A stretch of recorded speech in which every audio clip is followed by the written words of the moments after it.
E aí, tudo bem? Esse é o canal Cortes Enriquecedores e nosso objetivo é te enriquecer. Nós postamos mais de um vídeo todos os dias, sempre com conteúdo enriquecedor. No primeiro link da descrição tem uma oportunidade imperdível, uma oportunidade para enriquecer, disponível por tempo limitado. Então aproveite antes que acabe. Tá esperando o quê? Quem não conhece, tenho certeza também que a gente vai acabar dando alguns highlights aqui dessa trajetória, Eu né? quero começar por ela. Pois é, e eu gosto sempre, Joel, de começar falando de um garoto pobre da periferia de Lins, de uma comunidade, morava em 2 cômodos, né?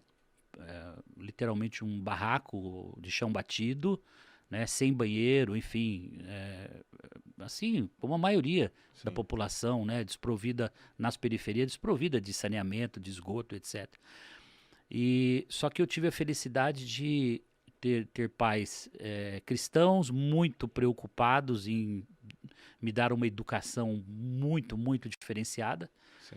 Né? Eu fui para a escola dominical, para quem não conhece, é como se fosse lá o catecismo da Igreja Católica. No protestantismo você tem a escola dominical, que aos domingos as crianças vão para aprender a mensagem, aprender os mandamentos e ali vai formando em você vamos dizer, um caráter, uma pessoa diferenciada. E aí, com 12, 13 anos, essa ideia, não sei se surgiu da minha mãe, enfim, do meu pai, ou minha própria, né? Eu me torno o maior vendedor de coxinha que Lins teve na história. Lins é São Paulo? Lins, São Paulo, 60 mil habitantes. É uma cidadezinha do lado de Bauru, Tá bom. São José do Rio Preto, ali no meio. Tá. Com quantos anos? 12, 13 anos. Você virou o maior vendedor. Eu me descubro que eu... mas, né, óbvio que eu fui perceber isso, né, com 23 anos, quando eu fui montar minha primeira empresa, que eu voltei ao tempo e, cara, pura intuição, né? E eu materializo isso da forma seguinte: comprei um Fusquinha 1962 para minha mãe, para a família, né? E eles falam, mas o que tem a ver o Fusquinha, né? A coisa de ter um carro? Não. Foi a solução que eu levei para a família, porque nós íamos para a igreja 3 vezes por semana, 1 hora e meia a pé. Tá. Então pensa, à noite, 1 hora e meia para ir, 1 hora e meia para voltar. 3 vezes por semana, era um sacrifício enorme. Sim. E quando o Fusquinha chegou na garagem de casa, né, na verdade não era garagem, ele adentrou, né, adentrou o nosso quintal ali, ele mudou a nossa vida, né. Você comprou? Eu comprei vendendo coxinha. Com quantos anos? Com 12, 13 anos. Peraí. Então foi algo assim... Você comprou um carro? Fusquinha, claro, minha mãe comprou. Lógico, mas você Mas teve... fruto do meu trabalho e das minhas vendas. Eu fazia 2 viagens na parte da tarde, chegava da escola pública de manhã e à tarde eu fazia 2 voltas com a minha monareta Monarch, criei uma clientela, fidelizei, vendia fiado na cadernetinha. Sim. No sábado eu passava para receber em todos os meus clientes.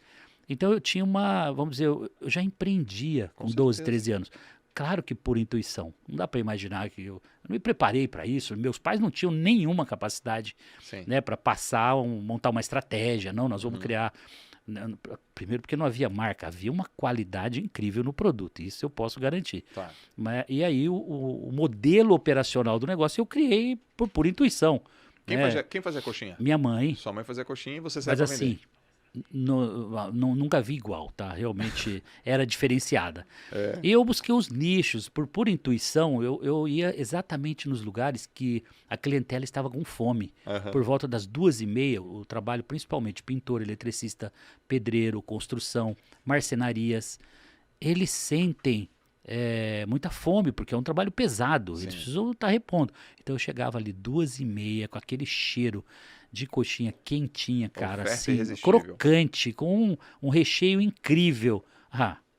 Não dava para quem quer. Eu já voltava rapidamente para casa, chegava a dar 3 viagens na parte da tarde. Era um volume de 600, 700 coxinhas por dia. Então, rapidamente, 8 meses, juntamos dinheiro e compramos o Fusquinha. Então, o Fusquinha simbolizou para mim algo que eu já queria deixar uma mensagem para a galera que está nos ouvindo aqui, que é o seguinte, ó: o fruto do trabalho enriquece, o fruto do trabalho é muito nobre, né? E ali, por pura intuição, eu comecei a entender que eu poderia mudar o status quo da minha vida, eu poderia sair da periferia, eu poderia crescer profissionalmente se eu me dedicasse mais do que os outros. E não obstante a isso, Joel, eu vou para a minha segunda jornada. Continuo estudando, Faço um curso de computação livre nos finais de semana e aprendi a programar computadores com 14 anos de idade. Aquela oferta que aparece da escola pública, Sim. aquele pessoal divulgando, olha, tem um curso aqui aos sábados, tal. Eu fui lá, cara, fui fazer o curso de 3, 4 horas no sábado. E por intuição também entendi que pela computação talvez eu pudesse mudar minha vida. Não era tão claro, né? Óbvio, Sim. como eu vi hoje que esse curso foi o que mudou a minha vida. O Semenzato é quem é hoje porque ele tomou a atitude de fazer um curso de computação logo no começo da sua carreira profissional. Bom, copiador de xerox foi meu primeiro emprego formal com carteira assinada, meio salário mínimo na carteira. Pô, lembro como se fosse hoje. Meu patrão, José Rafael Rosa Passini, Garagem Cópias, uma copiadora lá em Lins. Em 6 meses, eu não era apenas um copiador de xerox que queria chegar às 8 e ir embora às 6. Eu já chegava às 6h30, fechava todos os controles financeiros da copiadora, tinha 20 máquinas, então não era uma coisa simples, era um volume importante. Eu já gerenciava essa copiadora. E com 16 anos eu já era chefe de 20, 25 copistas. Mas qual a diferença? Eu não estava lá para fazer cópia, eu estava lá para fazer a cópia ficar melhor que a original. E assim, um cliente, um auditor de empresas, me viu no balcão da copiadora e falou, Semenzato, você é diferenciado. O network devia estar muito forte, eu devia estar me vendendo muito bem nessa conexão com as pessoas. E aqui, segunda mensagem, né? Faça relacionamentos. Conte para as pessoas o que você está fazendo. Conte para as pessoas quais são os seus sonhos. Se você não verbalizar os seus sonhos, se você não externar os seus desejos, ninguém vai ver e a oportunidade não vai surgir. Você precisa se mostrar para que as coisas aconteçam. Mas pode parecer estranho, né, Semenzato? Porque a gente escuta assim, não conte os seus sonhos para os outros. Você está falando o oposto. Para mim, cara, todas as pessoas que estão, e inclusive hoje aqui, eu já vou estar contando os próximos 5 anos, 10 anos. Até o final a galera vai saber onde eu estou olhando, para onde eu quero chegar. Legal. Não tem segredo estratégico. O segredo está na execução. Você tem que ser melhor que os outros. Tá bom. E eu fui o melhor copiador de xerox que Lins já teve. O que é um copiador de xerox? Coloca o papel em cima do visor, aperta o botão verde assim e sai a cópia do outro lado. Só que eu não era esse simples copiador. É que você falou que a cópia tinha que ser Melhor que o original. Mas São 20 máquinas. Cada máquina tem uma característica que ela faz o fundo escuro do original ficar mais claro. Ela elimina fundo escuro com um eliminador. Então, cada máquina tem um atributo. É como se fosse uma máquina fotográfica com 50 recursos e que você soubesse usar os recursos da máquina. Sim. Qualquer um tira uma cópia de xerox, coloca o original em cima, aperta o botão. Mas eu não era um simples copista. Eu fazia a cópia ficar melhor que o original. Um original, uma certidão toda suja, toda manchada, eu fazia aquela cópia ficar perfeita, limpinha. Você não acreditava que era uma cópia. Porque ela ficou melhor que a original. Sim. Assim o Semenzato foi visto no balcão da copiadora por um cara chamado Valmir, um consultor de empresas. Ele falou, cara, você é diferenciado, eu quero te dar uma oportunidade. Você vai ser programador de uma das maiores empresas aqui de Lins, chamada Sermaco. Nesse momento, as portas se abrem para mim, para o mundo da computação. Rapidamente, eu fui para Cobra Computadores fazer curso. Lembra que eu tinha aquele cursinho de final de semana lá, que foi um cursinho de Basic. Quem é do mundo da computação vai lembrar que o Basic foi uma das primeiras linguagens de programação. Depois veio o DBase, depois veio o DBase 3 Plus, depois veio o Summer e depois eu fui para o COBOL. Bom, rapidamente eu me torno o melhor programador que Lins teve na região, ou na sua história. Porque eu me entrego quando eu não era o copiador igual aos demais, eu queria ser diferenciado. Eu teria inúmeras histórias para contar de clientes aqui que a gente passaria o dia. Eu estou tentando só contar aqui pincelando os pontos mais importantes que fizeram a diferença. Certo. Sendo o melhor programador, eu conquistei, e sendo o melhor aluno, agora fazendo um curso técnico em processamento de dados, eu me formo com 17 para 18 anos, num curso técnico, trabalhava durante o dia como programador e à noite fazendo curso técnico em processamento de dados. Tá. Eu me torno, então, um técnico em processamento de dados e por ter sido o melhor aluno no colégio, eu sou convidado com 18 para 19 anos para me tornar professor segundo grau. E o que aconteceu, Joel? Eu me torno o professor. melhor professor de computação que Lins e região já teve na história. Simples assim. E as pessoas estão ouvindo e estão imaginando assim, caramba, mas não tem segredo nisso. E realmente não tem. Eu estou aqui, nesse momento com você, Joel, fazendo o melhor bate-papo que eu poderia fazer, contando a minha história. Porque eu poderia vir aqui fazer mais ou menos, eu poderia estar aqui com sono, eu poderia estar aqui estressado. Não, a minha energia está em alta. Eu estou aqui contando uma história verdadeira que vai transformar a vida das pessoas, que elas vão se inspirar e elas vão entender que não depende de terceiros para elas mudarem o status quo da vida delas, para sair da periferia, para crescer profissionalmente, para ela mudar um nível, né, dentro da profissão que ela escolheu. E aqui vale para tudo.